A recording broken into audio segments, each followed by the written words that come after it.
Who in the world got the idea, right, to throw together some toasted bread, some sliced bananas, raisins, peanuts, brown sugar, coconut, and cheese?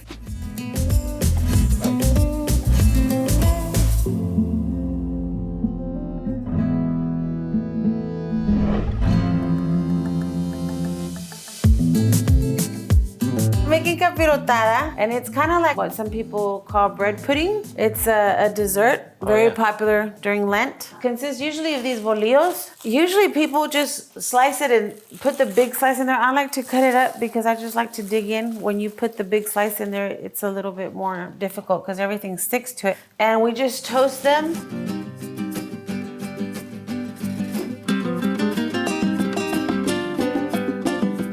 I actually really enjoy cooking. I'm just not as proficient as some of the men and women at our church. This dear woman at our church literally makes the greatest cinnamon rolls in the history of the universe.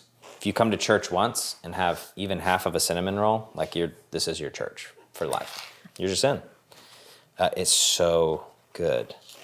Lots of people at our church like it when we cook, and they always want me to make the beans, the charro beans, or they want me to always make the menudo. They like how I cook. They're like, we're sorry, we don't want you in the kitchen all the time, but it's that it doesn't taste the same. So I think the hand has something to do with it. Yeah, nobody at Grace says that about me.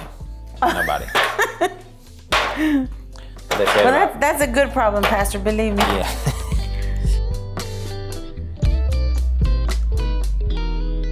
And we've got a small group from each congregation that we've been engaged in something called shared tables. So there's this really beautiful thing happening because of this shared table that we've been a part of, where our people are just starting to want to be together, which is really beautiful. Things always happen at the table. Mm-hmm. When family come together, we always have a meal, and we're laughing at the table, we're reminiscing at the table, we're making memories at the table. So I love it because when you go back to the Bible and you look at Jesus, he was at the table with a lot of people.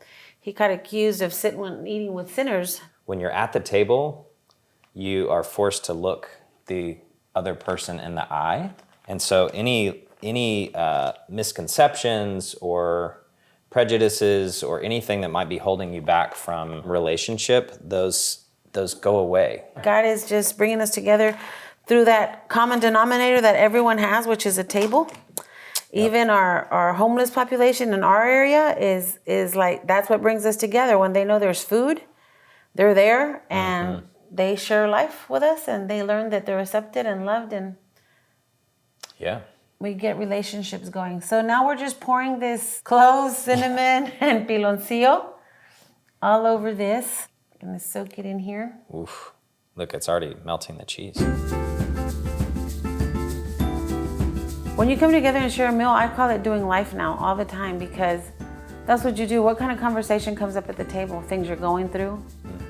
A piece of advice for someone else that's going through something because you've lived it and you've been there? Yeah. Memories that bring joy to your heart, bring hope to let you know, hey, I got through that one. I think the table is a miracle. Yeah.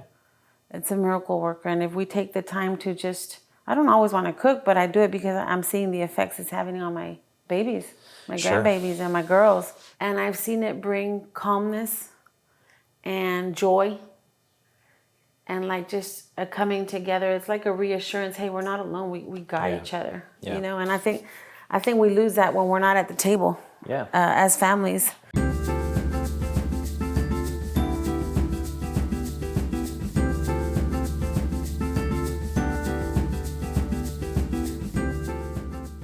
Okay.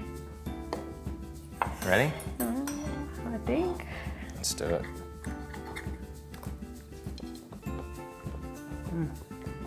That's it. Mm-hmm. It's just comfort, is what it is. I don't even taste the cheese. I know it's there because we put it in. I think the most texture you can taste is the coconut. Yeah. And your peanuts, of course. It's just good. We did good, Pastor. We sure did. I think you got a good hand too.